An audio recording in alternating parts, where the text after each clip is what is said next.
ഈശോ മിശിഹായ്ക്ക് സ്തുതിയായിരിക്കട്ടെ. വിശുദ്ധ ലൂക്കായുടെ സുവിശേഷം 16-ാം അധ്യായം 13-ാം തിരുവചനം. ഒരു ഭൃത്യന് 2 യജമാനന്മാരെ സേവിക്കുവാൻ സാധിക്കുകയില്ല. ഒന്നുകിൽ അവൻ ഒരുവനെ ദ്വേഷിക്കുകയും മറ്റവനെ സ്നേഹിക്കുകയും ചെയ്യും, അല്ലെങ്കിൽ ഒരുവനോട് ഭക്തി കാണിക്കുകയും മറ്റവനെ നിന്ദിക്കുകയും ചെയ്യും. ദൈവത്തെയും ധനത്തെയും ഒന്നിച്ച് സേവിക്കുവാൻ നിങ്ങൾക്ക് കഴിയുകയില്ല. ശിഷ്യത്വത്തിലേക്ക് വിളിക്കപ്പെട്ടവരോടാണ് ഈശോ ഇത് പറയുന്നത്.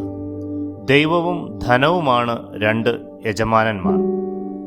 ദൈവത്തെ സേവിക്കുന്നവരെക്കുറിച്ചും സമ്പത്തിന് അടിമയാകുന്നവരെക്കുറിച്ചുമാണ് പരാമർശം.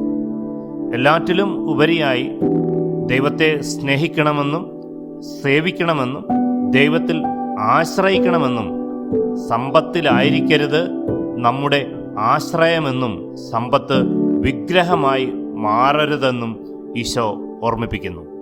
ആമീൻ.